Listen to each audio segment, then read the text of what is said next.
संगीत। नमस्कार दोस्तों, अगर आपको भी लखनऊ सुपर जायंट्स और दिल्ली कैपिटल्स के बीच खेला गया टाटा आईपीएल 2025 के चौथा एवं सबसे रोमांचक सांसों को रोक देने वाला महामुकाबला पसंद आया है तो हमारी इस वीडियो को एक लाइक जरूर कीजिएगा। दोस्तों, आज की हमारी इस वीडियो का लाइक टारगेट सिर्फ 500 लाइक है, तो दिल से लाइक करना नहीं भूल। जी हाँ दोस्तों, टाटा आईपीएल बेहतरीन तरीके से आगे बढ़ता रहा है। आज चौथे महामुकाबले में लखनऊ सुपर जायंट्स और दिल्ली कैपिटल्स की महाटक्कर जब हुई तो पहले लखनऊ ने तूफानी बल्लेबाजी करते हुए मिशेल मार्श और निकोलस पूरन की बल्लेबाजी के दम पर आज को बोर्ड पर एक पहाड़ जैसा लक्ष्य बना दिया, जिसके जवाब में उत्तरी दिल्ली कैपिटल ने शुरू में ही 50 रन पर अपने 5 विकेट खो दिए, मगर अंत में फिर दिल्ली मुकाबले लगभग हार चुकी थी। अंत में जीतने के लिए 24 गेंद में चाहिए थे 42 रन, फिर आखिर ले आशुतोष शर्मा का आया ऐसा तूफान की हारे हुए मुकाबले को पलटकर महेंद्र सिंह धोनी की याद दिला दी और धोनी के अंदाज में लगाकर मुकाबले का रुख पलटकर इतिहास रच दिया। दोस्तों, महामुकाबला सांसों को रोक देने वाला बेहद ज्यादा रोमांचक रहा। आखिरकार इस मुकाबले में किस तरीके से पूरा मुकाबला घटा, किस तरीके से मैच में आशुतोष शर्मा ने धोनी बनकर मैच पलटा, पूरा हाईलाइट हम आपको दिखा रहे हैं। आपको बता दें दोस्तों, आज इस महामुकाबले में दिल्ली कैपिटल्स के home ground VVS stadium Visakhapatnam में ऋषभ पंत की कप्तानी वाली लखनऊ सुपर जायंट्स के सामने अक्षर पटेल की कप्तानी वाली दिल्ली कैपिटल्स टीम मौजूद थी। इस महामुकाबले में जब टॉस फेंका गया तो अक्षर पटेल ने टॉस जीतकर पहले गेंदबाजी करने का फैसला किया और ऋषभ पंत की लखनऊ को पहले बल्लेबाजी करने के लिए आमंत्रित किया, जहां पर लखनऊ सुपर जायंट्स की तरफ से पहले बल्लेबाजी करने के लिए 2 घातक बल्लेबाज मैदान पर उतरे, जहां इस महामुकाबले में मिचेल मार्श और एडन मार्क्रम के कंधों पर अपनी टीम को एक तूफानी एवं विस्फोटक शुरुआत दिलाने की जिम्मेदारी थी और उन्होंने ये करके भी दिखाया। जहां पहले ओवर लेकर जब दिल्ली की तरफ से मिचेल स्टॉक आते हैं तो अंतिम गेंद पर मिशेल मार्श पर लाइन पर डाली गई तेज गति की गेंद को मिड विकेट की ओर फ्लिक करके गगनचुंबी लगा देते हैं। पहले ओवर में टीम 7 रन बना लेती है। दोस्तों, इसके बाद जब दूसरा ओवर अक्षर पटेल लेकर आते हैं तो दूसरी गेंद पर एडन मार्क्रम ऑफ स्टंप के बाहर डाली गई छोटा लेंथ की गेंद को जगह बनाकर पॉइंट की ओर एक कट शॉट लगाते हैं और गेंद सीधी सीमा रेखा से बाहर 4 रनों के लिए चली जाती है। दोस्तों, लखनऊ के बल्लेबाजों ने अपना असली अंदाज तो तीसरी ओवर में दिखाया। तेज गेंदबाज मिचेल स्टॉक जब गेंदबाजी करने आए तो पहली गेंद पर तो एडन मार्क्रम ने गुड लेंथ में डाली गई तेज गति की गेंद को जगह बनाकर लॉन्ग ऑफ की तरफ के लिए भेज दिया। यही नहीं दोस्तों, जब तीसरी गेंद पर मिचेल मार्श बल्लेबाजी करने आए तो शानदार पुल शॉट लगाकर लेंथ में छोटी डाली गई गेंद को मिड विकेट की ओर एक चौके के लिए भेज देते हैं। यही नहीं, इसके बाद फिर चौथी गेंद पर तो स्टॉक का एक और खतरनाक शॉट दिखाते हैं। पेड लाइन पर स्टॉक के द्वारा जब गेंद की गई तो मिड विकेट की तरफ एक फ्लिक करके गेंद को सीधी दर्शकों के बीच भेजा जाता है, शानदार मिलता है। इसके बाद 5वीं गेंद पर मिचेल मार्श को खतरनाक अंदाज में लेग साइड की तरफ पुल करके एक चौका लगाकर इस ओवर में कुल 21 रन बना लिए जाते हैं और 3 ओवर में 33 पर टीम पहुंच गई थी। लखनऊ के बल्लेबाज को रुकने का नाम नहीं ले रहे थे और दिल्ली की गेंदबाज फेल साबित हो रही थी। परेशानी अक्षर पटेल के माथे पर साफ दिखाई दे रही थी। चौथा ओवर जब अक्षर पटेल खुद डालने आए तो दूसरी गेंद पर मिचेल मार्श कट शॉट का इस्तेमाल करके सीमा रेखा से बाहर 4 रन के लिए गेंद को भेज देते हैं। दोस्तों, इसके बाद फिर 5वां ओवर विपराज निगम लेकर आते हैं तो मिचेल मार्श उनको दूसरी गेंद पर स्पिन को लेफ्ट साइड को पुल करके एक शानदार चौका लगा देते हैं। अब टीम शानदार 46 रन पर पहुंच गई थी। पहले विकेट के लिए एक बेहतरीन अर्धशतकीय साझेदारी होने वाली थी, इनका रोकना मुश्किल हो रहा था, मगर इसी ओवर की चौथी गेंद पर विपराज निगम एक तगड़ा झटका देते हैं और एडन मार्क्रम को मिशेल स्टॉक के हाथों कैच आउट कर पवेलियन की राह दिखाते हैं। आज एडन मार्क्रम 15 रन बनाकर पवेलियन चले जाते हैं। इसके बाद बल्लेबाजी करने के लिए तूफानी बल्लेबाज निकोलस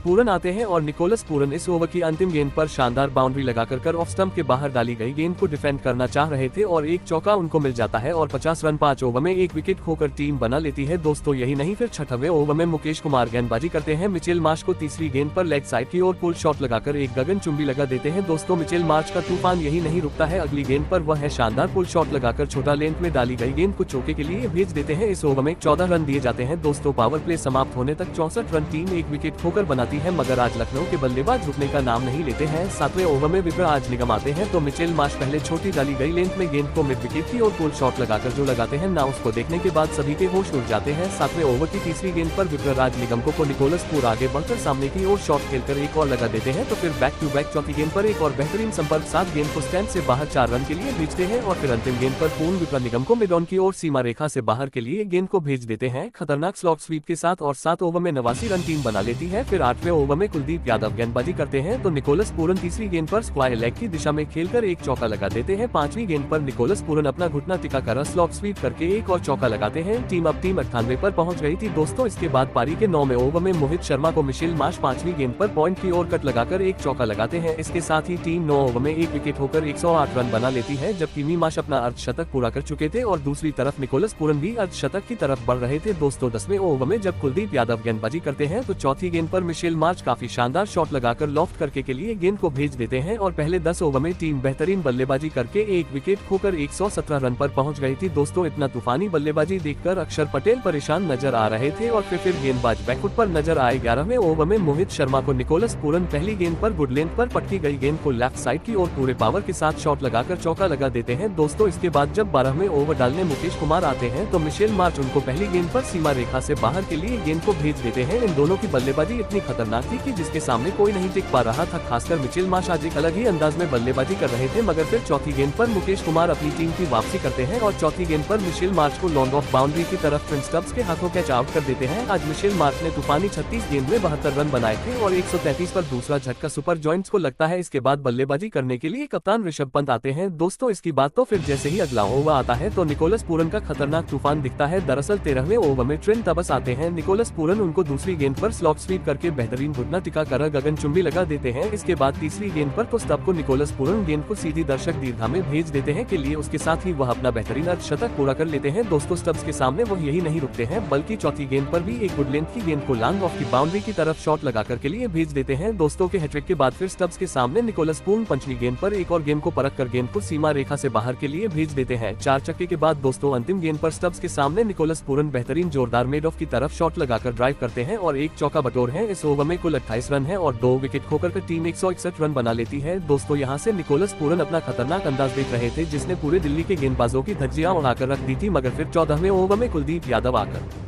टीम को तीसरा बड़ा झटका देते हैं। दरअसल वह कप्तान पंत को फाफ डू प्लेसिस के हाथों कैच आउट करवा देते हैं और आश पंत और सिर्फ 6 खेल पाते हैं और उनका खाता नहीं खुलता है। इसके बाद निकोलस पूरन का साथ देने के लिए डेविड मिलर आते हैं। दोस्तों निकोलस पूरन आज एक गजबी के अंदाज में खेल रहे थे और 200 से भी ज्यादा की स्ट्राइक विकेट के साथ बल्लेबाजी कर रहे थे। उनकी बल्लेबाजी देखकर सामने वाले गेंदबाज परेशान नजर आ रहे थे और इसी का एक और अंदाज वह 15वें ओवर में मिचेल स्टॉक को दिखाते हैं। दूसरी गेंद पर निकोलस पूरन एक फुल टॉस डाली गई गेंद को बेहतरीन कीपर के ऊपर से लॉन्ग शॉट लगाकर चौके के लिए भेज देते हैं। अब बेहतरीन बल्लेबाजी करते हुए निकोलस पूरन 75 रन बना चुके थे और लग रहा था आज शतक बना देंगे, मगर मिचेल स्टॉक खतरनाक वापसी करते हैं और इसी ओवर की 5वीं गेंद पर वह निकोलस पूरन को एक गेंद डालते हैं। लंबा शॉट लगाने के चक्कर में निकोलस पूरन गेंद को चूक जाते हैं और सीधा बोल्ड आउट होकर पवेलियन चले जाते हैं, मगर पूरन ने आज बेहतरीन तूफानी 30 गेंद में 6 चौके और 7 लगाकर 75 रन की जो पारी खेली थी वह टीम को एक विशाल स्कोर तक ले गई थी। दोस्तों इसी के साथ अब बल्लेबाजी करने के लिए आयुष बड़ौनी आते हैं, मगर आयुष बड़ौनी कुछ कर पाते उससे पहले 18वें ओवर में कुलदीप यादव उनको टेस्ट स्टब्स के हाथों कैच आउट कर देते हैं। 4 रन बनाकर की बड़ौनी पवेलियन चले जाते हैं। टीम अब 200 की तरफ बढ़ रही थी, मगर एक तरफ कुलदीप यादव ने मुकाबले को पलट दिया बल्लेबाजी करने के लिए। इसके बाद शार्दुल ठाकुर आते हैं तो कुलदीप यादव उनको चौथी गेंद पर रन आउट करवा देते हैं और शार्दुल ठाकुर 4 रन बनाकर पवेलियन चले जाते हैं। अब जो टीम का लग रहा था 250 बना देगी, 6 विकेट खोकर 17 ओवर में 178 बना पाती है और फिर इसके बाद बल्लेबाजी करने के लिए शाहबाज अहमद आते हैं तो मिचेल स्टॉक को वह 19वें ओवर की तीसरी गेंद पर एक बेहतरीन चौका लॉफ्ट करके मिड विकेट की तरफ लगाते हैं और अपने स्कोर को आगे बढ़ा रहे थे, मगर स्टॉक उनको अगली गेंद पर त्रिपुरा विजय के हाथों कैच आउट करवा देते हैं और शहबाज अहमद 9 रन बनाकर आउट हो जाते हैं। इसके बाद बल्लेबाजी करने के लिए रवि बिश्नोई आते हैं तो आगे अंतिम गेंद पर स्टॉक उनको भी बोल्ड करके पवेलियन की राह दिखा देते हैं। रवि बिश्नोई आज अपना खाता नहीं खोल पाए थे और सुपर जॉइंट्स ने 194 पर अपना 8वां विकेट खो दिया था। दोस्तों पर अंतिम ओवर लेकर मोहित शर्मा आते हैं। डेविड मिलर उनको 5वीं गेंद पर एक गगनचुंबी लगाकर अपनी टीम का 200 रन पूरे करते हैं। दोस्तों इसके बाद मोहित शर्मा आखिरी गेंद करते हैं तो डेविड मिलर शानदार छोटी डाली गई गेंद को मिड विकेट की और पुल शॉट लगाकर गगनचुंबी के लिए भेज देते हैं। अंतिम ओवर में 15 रन के साथ आज टीम 209 रन 8 विकेट खोकर बना पाई थी। उसके बाद लखनऊ से मिले 210 रनों के एक विशाल लक्ष्य का पीछा करने दिल्ली के 2 दिग्गज ओपनर बल्लेबाज मैदान में उतरे। जैक फ्रेजर में गर्क और फाफ डुप्लेसी के कंधों पर इस महामुकाबले में अपनी टीम को एक शानदार ओपनिंग शुरुआत दिलाने की बहुत ही बड़ी जिम्मेदारी थी, लेकिन दिल्ली की टीम की इन उम्मीदों को पारी की शुरुआती ओवरों में ही लखनऊ की गेंदबाजी ने तोड़ दिया और पारी का पहला ही ओवर डालने आए शरदुलम ने जैक फ्रेजर मेघर को आयुष बदौली के हाथों कैच आउट कर दिया। जैक फ्रेजर मेगा 2 गेंद में बस एक ही रन बनाकर आउट हो गए। जैक फ्रेजर मेगा के जल्दी आउट हो जाने के बाद अब दिल्ली की टीम की तरफ से अभिषेक पोरल को बल्लेबाजी के लिए भेजा गया था, लेकिन शार्दुल ठाकुर ने अपने इसी ओवर में नए बल्लेबाज अभिषेक पोरल को भी निकोलस पूरन के हाथों कैच आउट कर दिया। अभिषेक पोरल तो इस मुकाबले में अपना खाता भी नहीं खोल पाए। पारी के इस पहले ही ओवर में दिल्ली की टीम ने अपने 2 बहुत ही बड़े विकेट खो दिए थे। शुरुआत में ही दिल्ली की बल्लेबाजी अब दबाव में थी। अब मैदान पर समीर रिजवी आए थे, लेकिन उसके अगले ही ओवर में गेंदबाजी पर आयम सिद्धार्थ ने नए बल्लेबाज समीर रिजवी को रसभरी रिजवी 4 गेंद में बस 4 रन बना पाए। अब दिल्ली की टीम बहुत ही बड़ी मुसीबत में थी। लखनऊ की गजब की गेंदबाजी ने शुरुआत से ही दिल्ली की बल्लेबाजी को अब बैकफुट पर धकेल दिया था, लेकिन अब बल्लेबाजी के लिए दिल्ली के कप्तान खुद अक्षर पटेल मैदान में आए थे और फिर अक्षर पटेल ने आते ही धमाकेदार बल्लेबाजी करना शुरू कर दिया और फाफ डुप्लेसी के साथ